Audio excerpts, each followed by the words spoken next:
Capital Radio.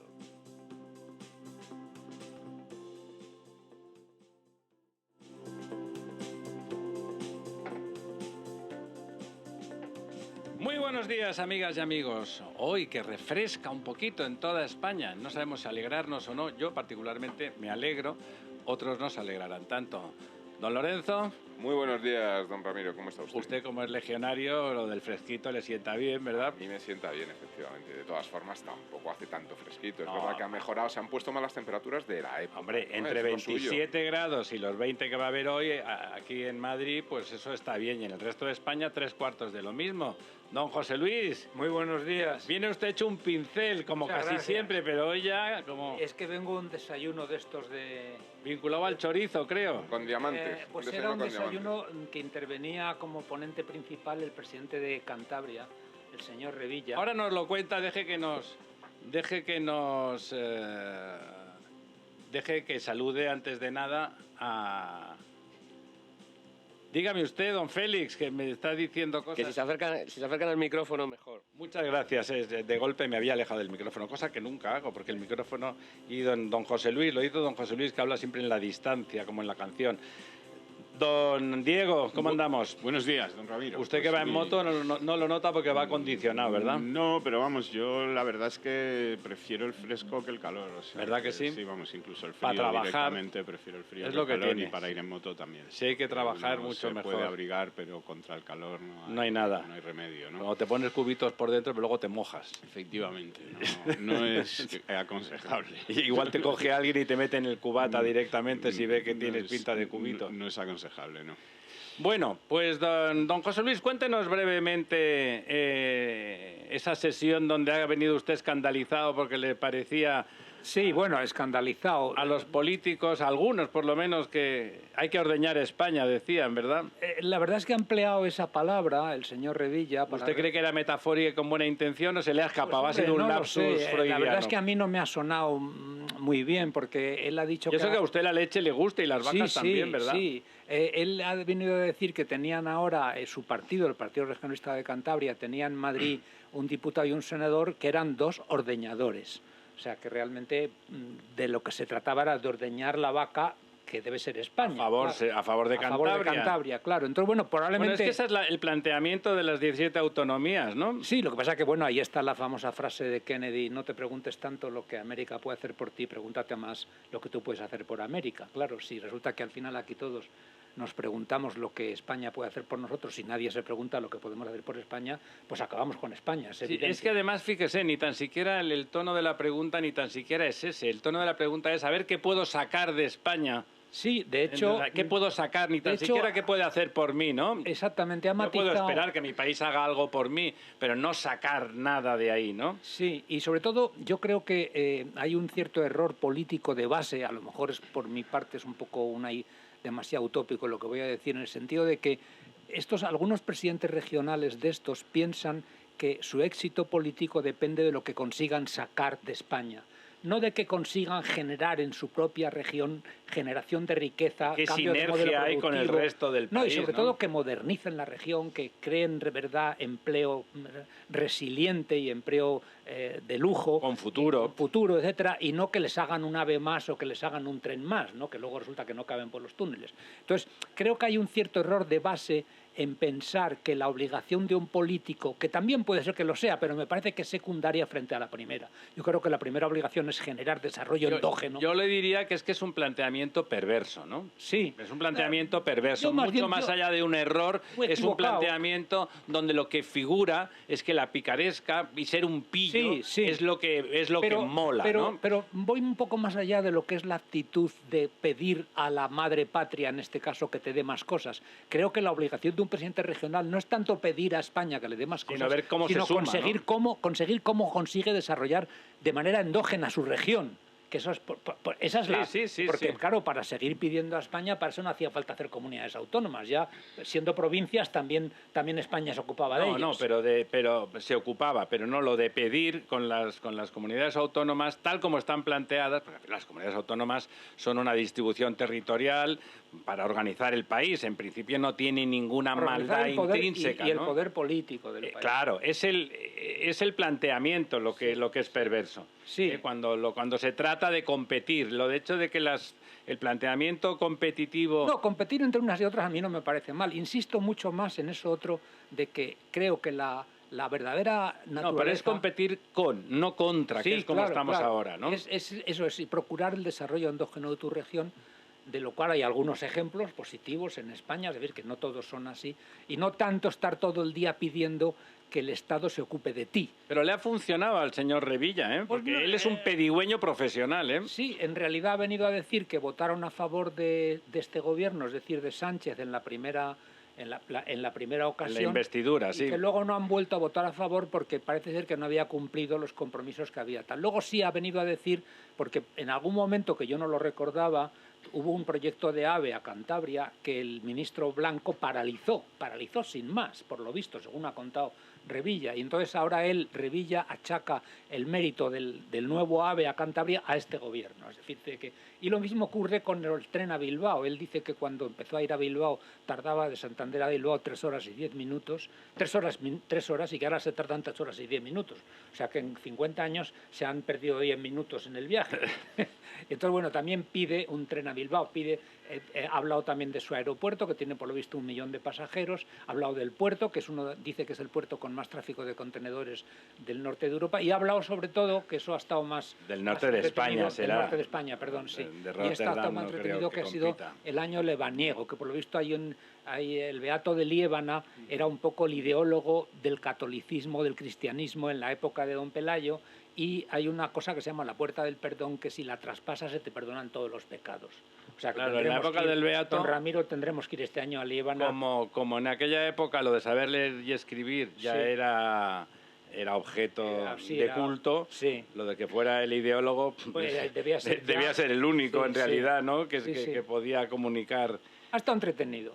Sí, él sobre todo es un entertainment, Sí. mucho más No, y que es un buen político, vendedor, ¿no? es un buen vendedor de su región, en el sentido de vender. Y de él mismo, yo Pero le claro, diría. ese es el error, que yo creo que los presidentes de región no solamente deben de ser vendedores, que también, sino deben de ser motivadores del desarrollo de la región.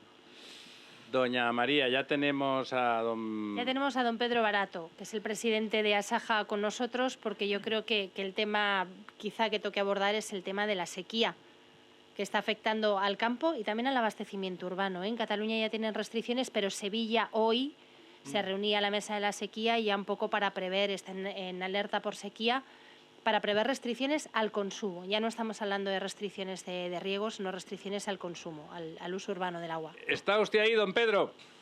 Aquí estamos, buenos días. Pues muchísimas gracias por estar una vez más con nosotros. Don Pedro Barato necesita realmente poca presentación. Es un clásico. La verdad es que los hombres del campo, los ejecutivos, porque habría que llamarles así. Don Pedro Barato es un ejecutivo de la patronal agrícola española, es un hombre de siempre, que siempre que uno piensa en que hay algún problema vinculado al campo, que lamentablemente los hay con demasiada frecuencia, pues bueno, si hay 2 o 3 nombres, uno sin duda es el don Pedro Barato. Como decía María, la sequía, que parece que algunos políticos acaban de descubrir que en España hay sequía recidivante y que lo que hay que hacer es pues preverla, ¿no? O sea, es como sorprenderse de que hace calor en verano en el sur de España y poner cara y que te abran los ojos enormemente, o de que de vez en cuando no llueva, o de que de vez en cuando los pantanos pues estén a media pensión, como es el caso en este año. Yo le quería hacer una primera pregunta muy pues de su negociado, antes de entrar en Honduras, más de cómo habría que enfrentar la sequía con criterios de realismo geográfico. Por un lado, vivimos en España, y la mitad de España es seca y es seca desde siempre. Me acuerdo que hace muchos años estaba yo en Italia y le decía a uno tal, ¿tú de dónde eres? Porque yo hablaba, ahora ya no hablo casi nada, pero hablaba italiano razonablemente bien y, eres español, dice, España, una tierra bruciata, ¿no? Una tierra quemada, ¿no? La percepción desde muchos sitios de que realmente es un sitio muy, muy, muy seco y que habría que hacer otras cosas. Pero, empezando por el principio, hay sequía. El otro día iba en carretera haciendo bastantes kilómetros y veía el cereal enano, ¿no? Veía el trigo que se nota cuando no está en el tamaño que debe de tener. Me imagino que hay muchísimas cosechas que van a estar muy perjudicadas este año. Don Pedro. Bueno, pues la verdad es que sí, la verdad es que el cereal es secano en la mayor parte de España, con algunas islas en el norte de Castilla y León, pero Andalucía, Extremadura, Castilla-La Mancha, todo lo que es esa España seca, que antes había media España seca y media España húmeda. Yo creo que ahora ya hasta Cataluña está teniendo problemas, ¿no? Por lo tanto ya estamos en una España bastante seca. Y el cereal está muy perjudicado, donde ya las cebadas y los trigos, desde luego, esos no se van a cosechar. Esos no se van a cosechar directamente. No se van a cosechar, y les habla uno que vive de esto y que desde luego yo no voy a cosechar este año la cebada y el trigo, porque ya, como bien decía usted, está en una tiene una altura muy pequeña, ya está espigado, se está secando, y desde luego ahí no se va a hacer, con los gastos que hemos tenido, con unos incrementos de costes tremendos, pues la verdad es que mucho cereal este año no se va a cosechar. Y el resto, en general, por lo tanto, eso, ya veníamos de una crisis, en el caso del cereal, de la crisis ucraniana, que es el gran proveedor. Había bastantes agricultores que habían decidido probar fortuna, en algunos que no se dedicaban siempre al cereal, incluso a probar fortuna viendo que el precio se estaba incrementando mucho por la falta de oferta, pero va a llover sobre mojado, en este caso al revés, ¿no? Va a dejar de llover sobre seco porque por lo tanto seguirá aumentando más aún el precio del cereal, y me imagino del resto de la oferta agrícola, ¿no? Porque mucha oferta agrícola va a quedar disminuida, ¿no? Bueno, aquí hay una contradicción. Somos el país que más estamos importando, en este caso de Ucrania y de Rusia, cereal. El cereal en los puertos ha bajado bastante, pero sin embargo los ganaderos de esa bajada todavía no hemos tenido ninguna repercusión positiva. Por lo tanto, la situación es una situación bastante anómala. Y luego España, la situación que estamos teniendo ahora mismo, pues va a faltar mucho cereal, por lo tanto habrá que importar mucho más. Y en algunos casos es que no va a haber ni paja para fundamentalmente la ganadería tanto intensiva como extensiva. Por lo tanto, la situación es muy complicada. Lo triste es que estamos hablando de sequía, porque ya está faltando agua en lo urbano, y cuando falta agua en lo urbano es cuando verdaderamente los temas toman más interés, ¿no? Pero la situación que tenemos ahora mismo en España es caótica. Yo pedí ayer la mesa de la sequía al ministro de Agricultura, y le digo que en primicia acabo de recibir un correo esta mañana en el que el día 19 se va a reunir la mesa de la sequía.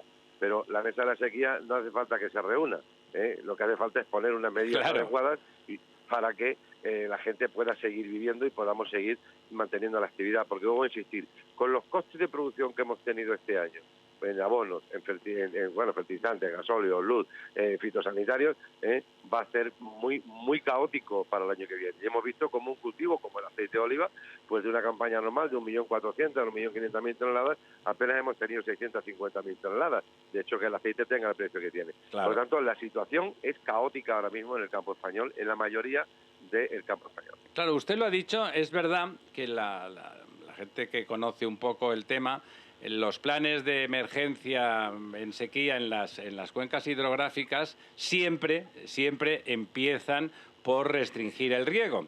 Y como muy bien ha dicho don Pedro, que tiene más razón que un santo, hasta que no hay restricciones en el agua urbana, que les recordamos es el 15% del consumo, por lo tanto tiene que estar muy mal la cosa para que llegue ahí las restricciones, nadie se da por enterado y además, como ahora regar es pecado y es una cosa muy fea y propia de malas personas, pues oye, si no se puede regar casi los tontos a las 3 sonríen y dicen, bueno, pues no pasa nada, ¿no? O sea, se supone que todos ustedes tienen 4 Maseratis en el garaje y se hacen unas vacaciones estupendas en las Maldivas a cuenta del trigo, la aceituna y las fresas.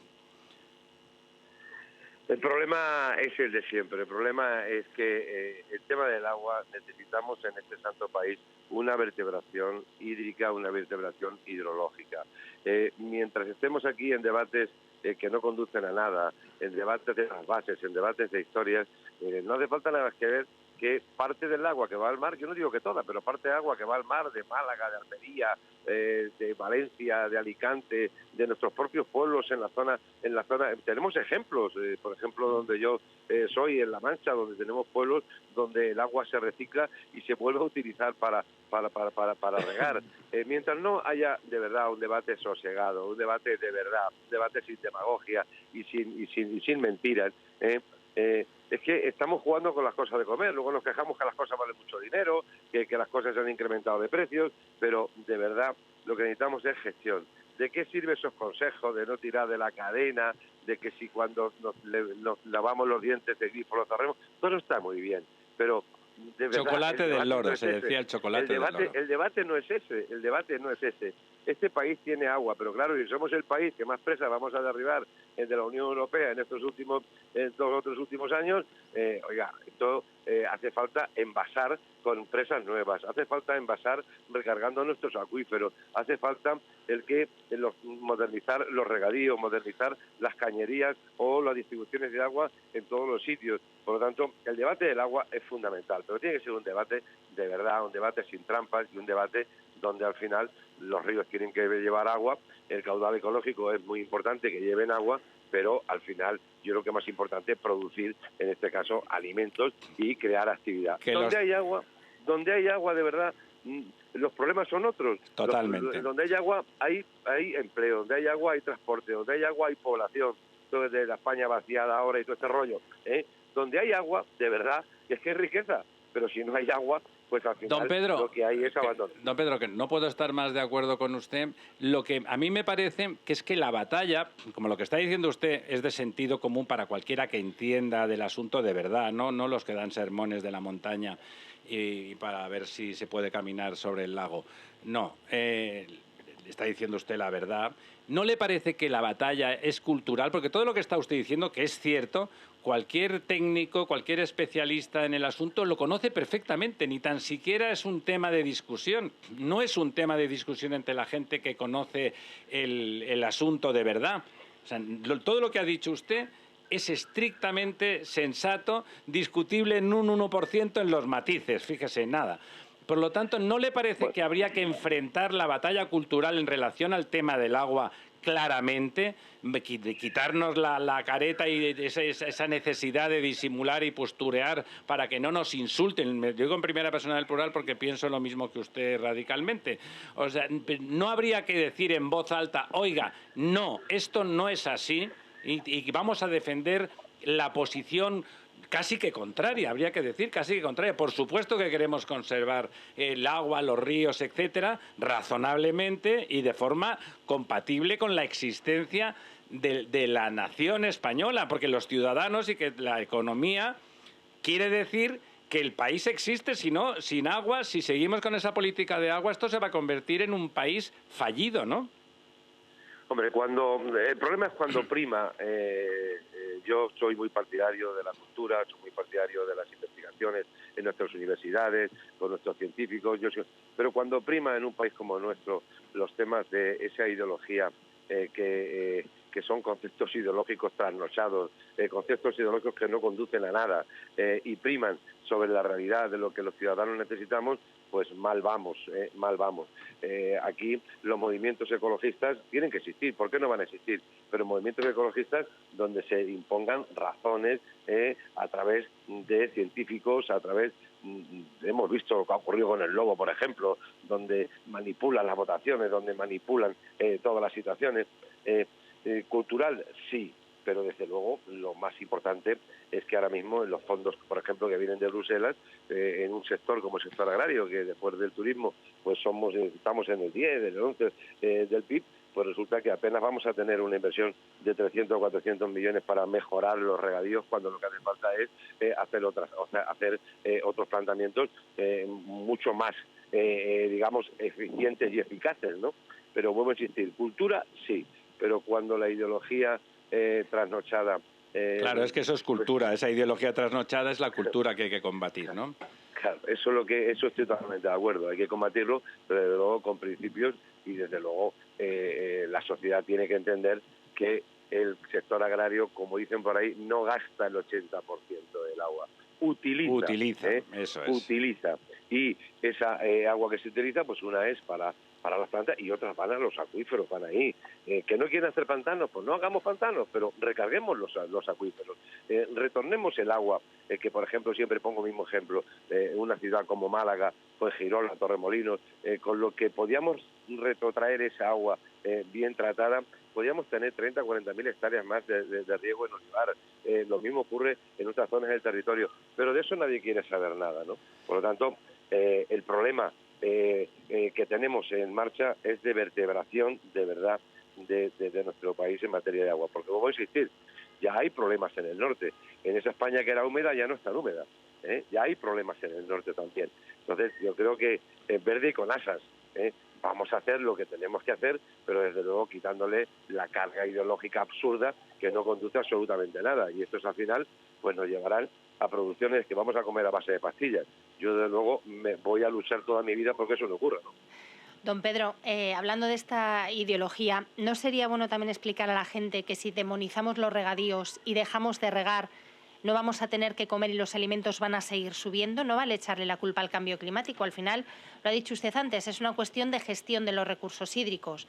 No van a subir los precios por la baja de las cosechas por el cambio climático. Simplemente no estamos siendo resilientes, no sabemos gestionar. No, es que al final cuando te pone una serie de limitaciones, una serie de prohibiciones. Aquí yo lo vengo diciendo, hemos tenido la suerte de que hemos tenido una alimentación sana, buena y baratita. Eso se ha acabado ya, se ha acabado ya porque los costes de producción vienen por un lado y luego por otro lado, pues como voy a decir, 3.600.000 hectáreas tenemos de regadío, 11,5 millones tenemos de cultivos de secano. El valor de lo producido en regadío es superior a esas hectáreas de secano. El valor económico, el valor de empleo, el valor de asentar la población. Por lo tanto, yo creo que es un debate que no, lo que necesitamos es que sea un debate limpio, transparente y que no sea un debate absurdo y encima lleno de mentiras. Don Pedro, muchísimas gracias. Vamos aquí en este programa y en este entorno, vamos a pelear duro por ese cambio de cultura y el reconocimiento de la realidad, porque no es otra cosa que el reconocimiento de la realidad. O sea que vamos a seguir contando con usted si usted nos deja en los próximos meses. Muchísimas gracias.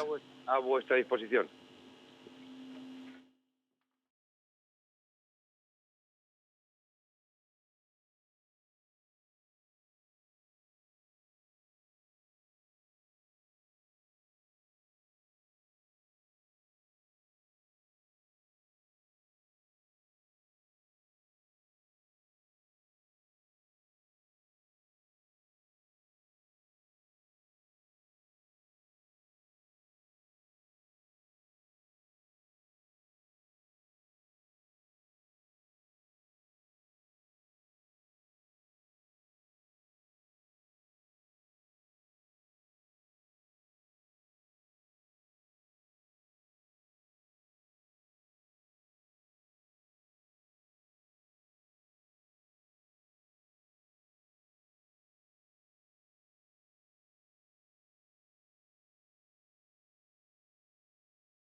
Aquí estamos de nuevo.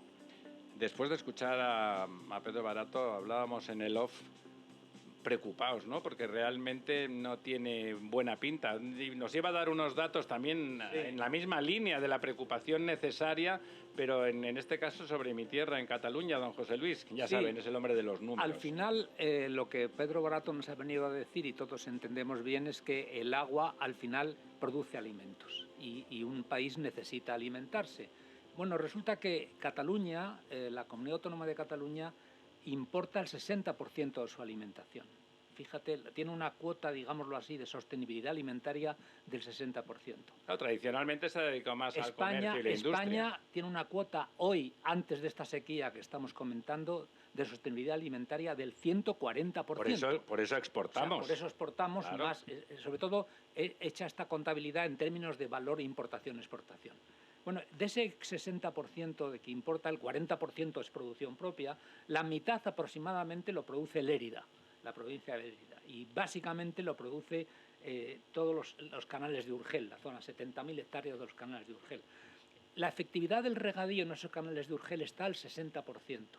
Y para que es un riego poco eficiente todavía. Es un riego la mitad eficiente de lo que podría ser.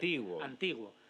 Modernizar esos riegos costaría 1.420 millones de euros. Parece ser que esta reivindicación de modernizar toda esa zona es absolutamente prehistórica, casi. Lleva toda la vida haciendo, y la Generalitat ahora está empezando a preocuparse cuando la preocupación, la realidad que debía preocupar existe. Sí, pues que había proyectos ya que tienen décadas y que nunca llegan a concretarse, entonces, pero están ahí, ¿eh? En resumen, quizá Cataluña sea ya un buen ejemplo, ojalá no se confirmara, de lo que puede pasar con España si efectivamente no conseguimos revisar bien el tema del agua, que es que nuestra sostenibilidad agroalimentaria, que ahora está por encima del 100%, pues pase a estar por debajo del 100%, lo cual supondrá encarecimiento de la alimentación todavía más. No es el cambio climático, no nos engañemos, o puede ser el cambio climático en tanto en cuanto este influya en la sequía, pero evidentemente es por no tener... Fíjese, don José Luis, que en esa línea, como preveyendo que no quiere este gobierno, que son muy modernos, no quieren agricultura, están dando mucho dinero, ese que no tenemos, a Marruecos,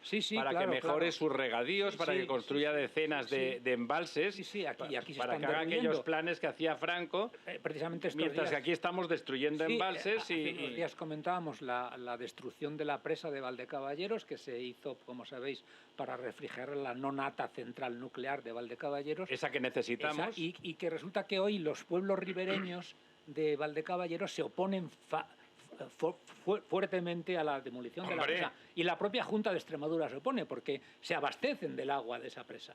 Pero es que además no solamente se abastecen, es que esa presa es un reservorio también de agua cuando hay incendios forestales donde poder cargar los aviones y los helicópteros. Hay cultivos en Extremadura que, a pesar de tener el 30% de todo el agua embalsada de España, hay que cerrar cuando hay sequía porque está mal abastecida. Claro. O sea, un embalse de estos pequeños, porque es un embalse de esos más pequeños, de los típicos que se ponen como un azud para las nucleares, es perfecto para que abastezca de riego sin influir en las grandes embalses. Y estos días de Semana Santa me he acercado a visitar algo que me tiene asombrado de siempre, que es los Altos del Duero, las grandes presas de Aldea-Dávila, Almendra, etcétera, que fue una gesta que duró 20 años. Son tremendos esos embalses, porque han hecho una pasarela que se llama el Pico del Fraile, que está volada encima de Aldea Dávila, desde donde hay una vista preciosa de Aldea Dávila. Aldea Dávila es un embalse, para los que no lo conozcan, espectacular, que ha salido en películas. Por cierto. Muy bonito. Como sabéis, el tramo internacional del Duero, que son más o menos 100 kilómetros, tiene 3 presas portuguesas, 3 presas españolas. Orbegozo, que fue el gestor de todo esto, se dejó 20 años y se dejó su vida allí. Invirtieron capital, técnica, coraje, como para llamarlo ahora beneficios caídos del cielo, porque Orbegozo murió tras una depresión en un hospital suizo porque precisamente hubo un problema geológico en Ricoballo, en el Esla, y murieron varios obreros y esto le dio una depresión brutal, lo tuvieron que internar y acabó muriendo. Bueno, se hizo un convenio con Portugal que no ha tenido la más mínima pega de la época de Primo de Rivera, ya 100 años. Tenemos ya a don Lucas Jiménez. Lucas, ¿estás ahí? Hola, buenos días, sí, por aquí estamos. Pues muchas gracias por estar una vez más con nosotros. Ya sabes que estamos cerca de vosotros y nos preocupamos por esas cosas y los dislates que se hacen alrededor del campo en general, pero del Tajo Segura en particular, porque no me canso de decirlo y repetirlo, el trasvase, pues bueno, finalmente es un tubo, pero lo que es una obra extraordinaria, singular absolutamente, es el post-trasvase y toda la obra de distribución del agua a posteriori, sobre todo en la región de Murcia, pero también en Alicante y algo en Almería. Es una obra brutal, impresionante, modernísima, una obra de perfil industrial, y que eso se quiera ningunear y arruinar es un dislate. Por lo cual, cuando la señora Rivera, la ministra de Transición Ecológica, dijo, o por lo menos se publicó, que estaba el Scratch, el sindicato del que don Lucas es presidente, que en relación al trasvase del Tajo Segura y al regadío que viene de ahí, estaba muy de acuerdo con lo que se había hecho. Bueno, pues la verdad es que no me lo creí, por supuesto, no nos lo creímos ninguno de los que estamos aquí, y dos, pensé que había que llamarle inmediatamente para que dijera realmente su opinión. Lucas, ¿tú estás de acuerdo con lo que se ha hecho con el trasvase Tajo Segura? O sea, ¿por qué la ministra se atreve a decir que el Scratch está de acuerdo con lo que se está haciendo con el trasvase? Lucas, ¿se ha caído? Me parece que se ha caído. Se ha caído la llamada. Bueno, mientras María, por favor, pega un telefonazo otra vez a Lucas, que ha debido de caer. Si quieres, coméntanos brevemente los embalses. Sí, pues mira, el agua embalsada esta semana ha bajado otra vez. Esto nos acerca ya muy peligrosamente. Estábamos todavía un poquito por encima de 3 o 4%, ¿no?, del año pasado. De la misma semana del año pasado. El año pasado estábamos en el 47,86, redondeando en el 48, y ahora mismo estamos en el 51. Son 3 y pico, sí. Sí, apenas 2.000 hectómetros cúbicos más. Esta semana perdemos 224 hectómetros cúbicos, un 0,40%. Y si queréis entramos con Lucas Sí, entramos con Lucas, que parece que ya está otra vez aquí. Hola Lucas, que se nos había caído la comunicación. No sé si me has oído cuando decía que lo que nos había sorprendido y no nos habíamos creído era que la ministra decía que el sindicato, el Scratch, estaba tan contento y tan de acuerdo con lo que se estaba haciendo con el trasvase. Y decíamos, vamos a llamar a Lucas a que nos explique. Emitió una nota de prensa el mismo domingo diciendo que la leímos. Por desgracia está haciendo un uso excesivo de la mentira, ¿no? Se vea implantado.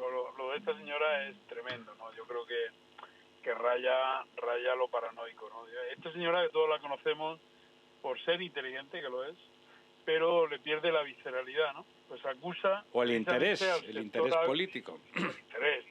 Acusa al mundo del campo de tener excesos de testosterona, o sea, pero claro, aquí la única testosterona y visceralidad que ha habido es la suya y la de quien le estuvo apuntando por detrás, que es Emiliano García Paje, que también es conocido precisamente por un exceso de testosterona, ¿no? Bueno, vamos a ver. Lo que dice la ministra en esa entrevista es, primero, que los líderes regionales, es decir, sus líderes regionales mienten, que ella actúa fríamente y que no ha hecho caso a los informes de sus técnicos, en pocas palabras. Luego ya entran en frases tremendas sobre que el sindicato estaba al corriente, como que ella es prácticamente la defensora del trasvase. Bueno, ya forma parte de la paranoia en la que nos encontramos ahora, electoralista, ¿no? El relato. Creer que Teresa Rivera es la defensora, o situar a la Teresa Rivera como defensora de cualquier infraestructura hidráulica, no solo la del trasvase, pero la paradigmática, la que es, digamos, la más grande en Europa de trasvase, que es la del trasvase Tajo Segura. Bueno, es como, no sé, revivir a Herodes e intentar colocarlo de director de una guardería, ¿no? Lucas, por aclarar, la ministra lo que viene a decir es que cuando se pactaron, y ya decir pactaron es mucho decir, ¿no? Léanme las comillas. Los caudales ecológicos del río Tajo, en función de los cuales, o que son los que van a condicionar los futuros aportes del Tajo a la cuenca del Segura para que ustedes puedan regar lo que ya se conoce como la Huerta de Europa, pues que estaban pactados previamente con ustedes. Y lo cierto es que ni siquiera tienen soporte técnico, ¿no? Bueno, mire usted, hemos tenido 2 reuniones con la ministra, aparte de 2 reuniones con Luis Taquila, pues es fácil ver nuestras declaraciones al finalizar esas reuniones. En una actitud meramente infantiloide, se negó a hablar rotundamente de caudales ecológicos.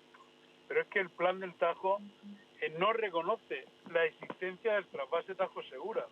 Pero es que aparte de ese tipo de actuaciones son las que fundamentan nuestras posibilidades futuras de ganar esto en los tribunales.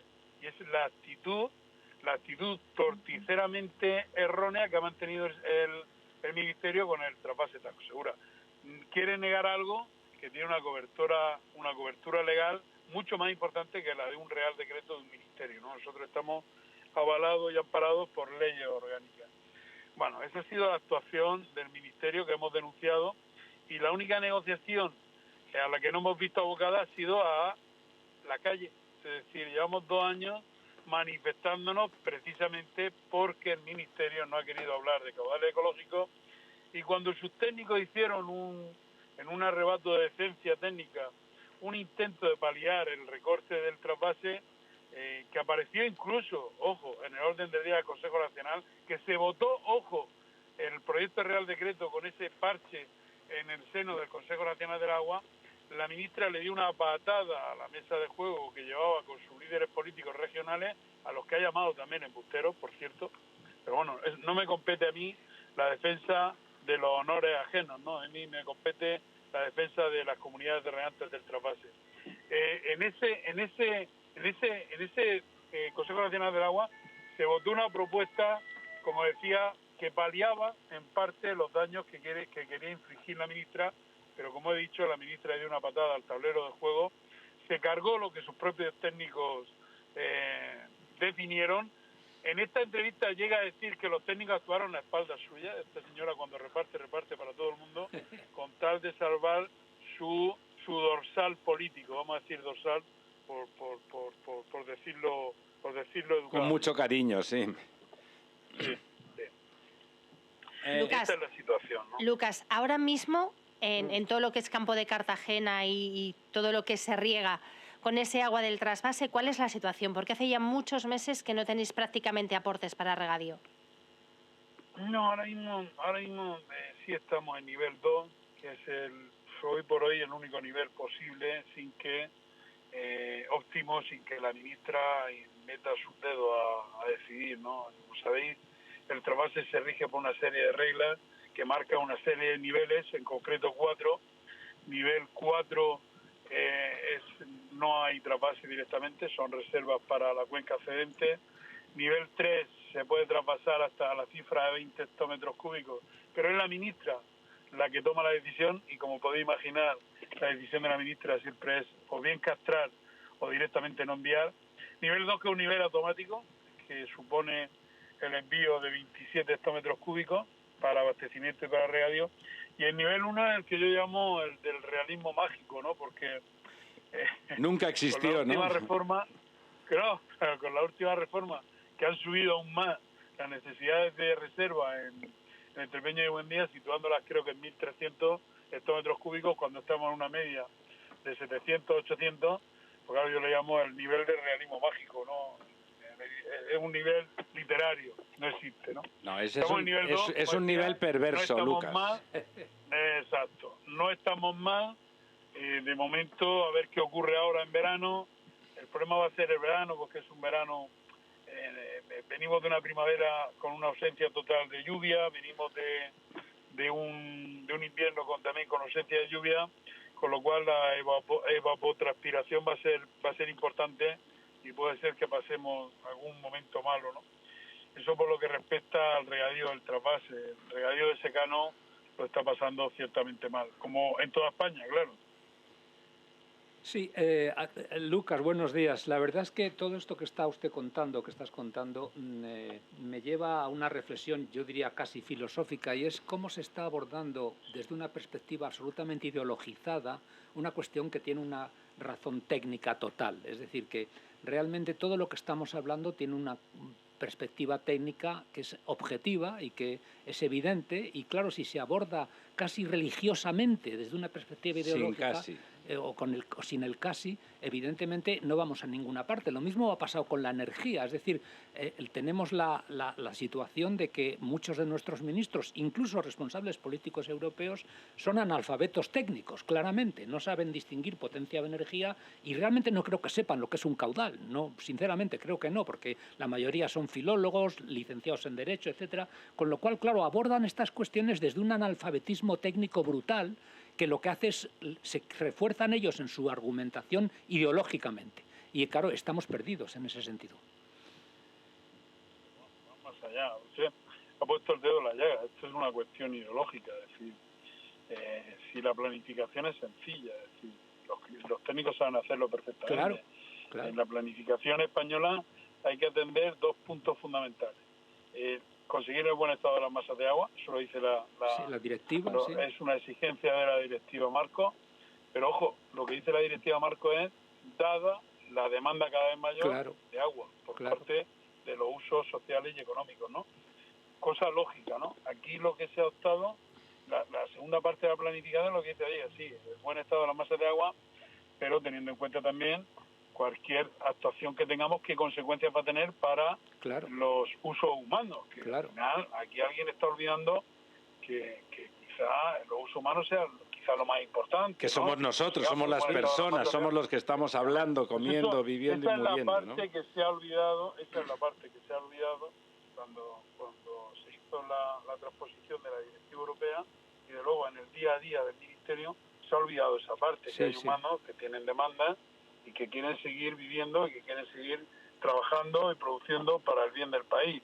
Y esa dinámica, esa queja, no en relación a los caudales ecológicos, o no tan gravemente en relación con los caudales ecológicos, la estamos viviendo o la estamos escuchando por parte de todos los productores del país. Alguien en Europa y alguien en España ha secundado la idea de que este país, o que Europa, puede vivirse en la agricultura y que vamos a ser los más guays del orden mundial, ¿no?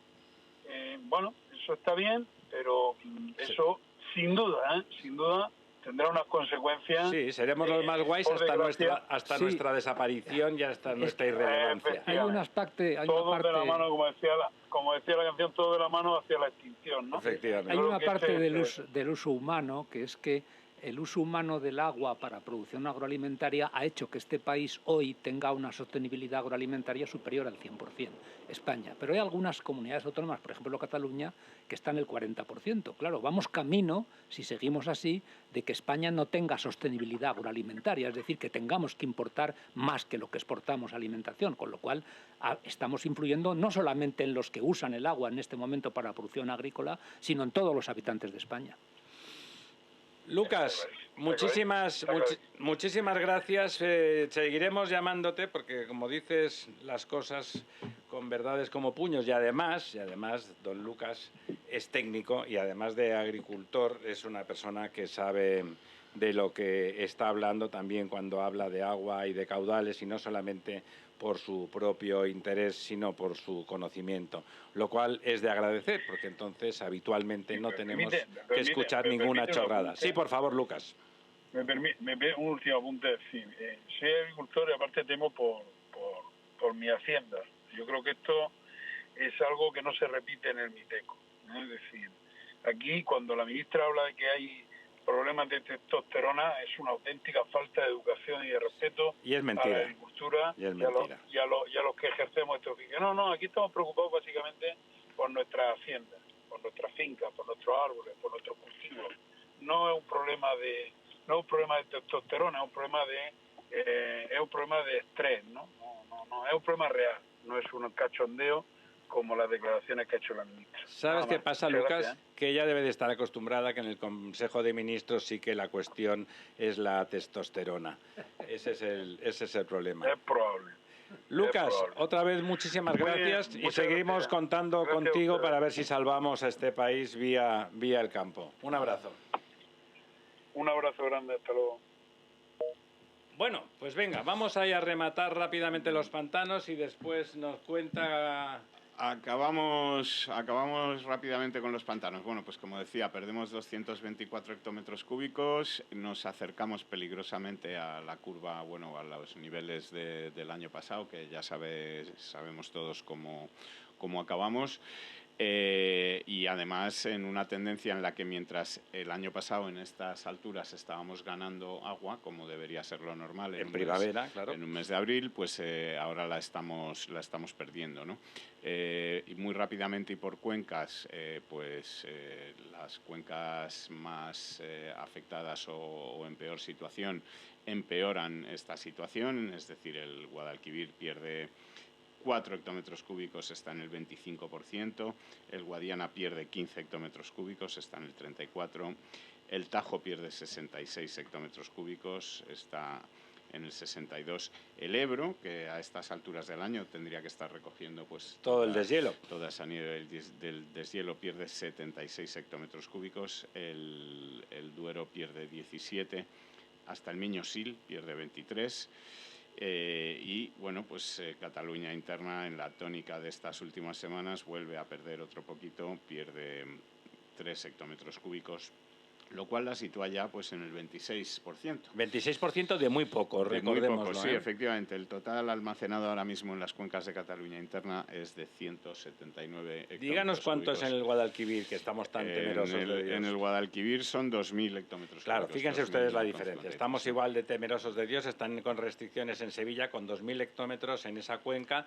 No estoy criminalizando a los andaluces, Dios me libre, sino simplemente que lo de Cataluña es terrible, y ese conseller y ese gerente del ACA diciendo es que no pensábamos que iba a durar tanto la sequía. Gran planificación, gran planificación. Deben de tener un par de vírgenes preparadas. Doña María, que usted ha hablado mucho. 5 años de sequía llevamos y es verdad que el consumo humano ha aguantado. Y 100 años de soledad. Pero hasta cierto punto, y Cataluña está en una situación crítica, y hay que decir que Sevilla precisamente hoy está reunida a la mesa de la sequía para ver qué tipo de restricciones pueden ir previendo. Y de momento garantizan que no va a haber restricciones para el consumo humano, hablamos, hasta finales de año. Bueno. Pues fíjese, don Ramiro, que hasta el pantano de San Juan pierde esta semana 1 hectómetro cúbico. Porque como no se ha preocupado don Lorenzo, pues claro, ahí estamos. Las cosas. Pero a mí sí que me sorprende, y igual, bueno, pues seguro que tiene una explicación, pero que una ciudad como Sevilla, por la que hay un río en la que, en fin, hay barcos que navegan, etcétera, tenga restricciones de agua, pues no sé, igual hay alguna infraestructura. Sí, no, caudales ambientales y cosas de esas. Que se pueda hacer para que no. Seguro que en el límite tirarían de ahí. Don Lorenzo no se crean que se ha muerto ni que se ha ido, está aquí, lo que pasa es que no ha dicho esta boca es mía todavía. Bueno, porque habéis, digamos, acaparado mucho todo el discurso, ¿no? Pero bueno, sí, me sumo a ese problema de planificación que hemos tenido durante los últimos, yo creo que por lo menos los últimos 40 años, ¿no? Es decir, es un problema realmente serio. La criminalización de las infraestructuras hidráulicas. Afecta transversalmente a prácticamente todos los partidos políticos, porque una planificación se hace a largo plazo y también ha habido oportunidad. No, a ver, hubo una decisión, es decir, es verdad que no en todos los gobiernos. El gobierno Aznar, no voy a defender yo al señor Aznar, pero el gobierno Aznar tenía a punto de caramelo el trasvase del Ebro. Al final estaban comprados, estaban pactados las expropiaciones por donde iba a pasar el tubo. Y los agricultores, que son gente muy prudente, lo iban a vender, porque casi todo eran tierras agrícolas, para no perjudicar a nadie.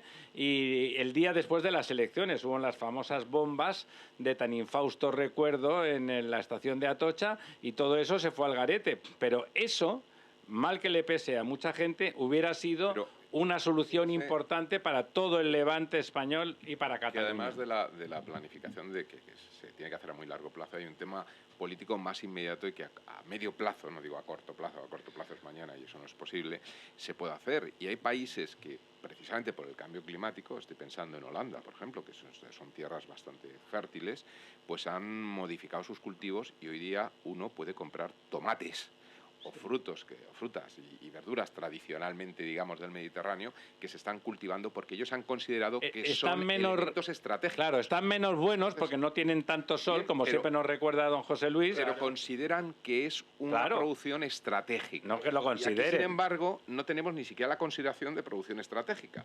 Ya no digo de cara a esas infraestructuras, pero sí por lo menos de cara a una organización de los recursos y las infraestructuras existentes. Es que se menosprecia. Doña María. Claro, hombre, es que francamente en los últimos años esta ideologización de los recursos hídricos lo que está evidenciando es que España no ha apostado por seguir siendo la huerta de Europa, sino la pila de Europa. Y a lo que vamos es a demonizar todo lo que sea agricultura y ganadería, todo nos sobra y nada más que queremos poner huertos solares. Es a lo que va España. Que producir un kilo de hidrógeno consume entre 16 y 100 litros de agua. Claro. La producción que está prevista de hidrógeno para el año 2030 en España sería aproximadamente igual al consumo de agua de la Comunidad Valenciana. Bueno, o sea que ahí estamos. ¿Quiere usted alguna cosita?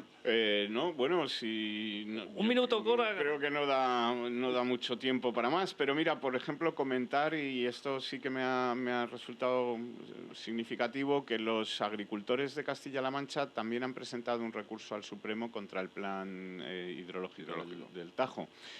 Digamos que ¿Quieren más agua todavía? No, que serían beneficiados, pero entre otras cosas lo que indican en su recurso es que hay falta de estudios sólidos que avalen la propuesta de este nuevo plan en su conjunto. Es decir, que en esto coinciden... sí, pero pidiendo lo contrario. Bueno, señor... pero que coincide todo el mundo en que realmente no hay estudios sólidos. Bueno, hay ¿no? estudios sólidos en sentido contrario, para ser exactos. Doña María, la próxima vez tenemos que traer a los vecinos de esos que decía antes don José Luis de Valdecaballeros para que expliquen la necedad que significa. Son dos alcaldes de Badajoz que están en contra del derribo de ese La necedad embalse. que significa el derribo de ese embalse en una zona donde, como decíamos, a pesar de embalsar el 30% del agua de España, suelen tener problemas. Amigas, amigos, se ha acabado el tiempo, pero esta noche en La Verdad Desnuda continuaremos. Está bailando sevillanas don José Luis con gran estilo, por supuesto. Hasta esta noche.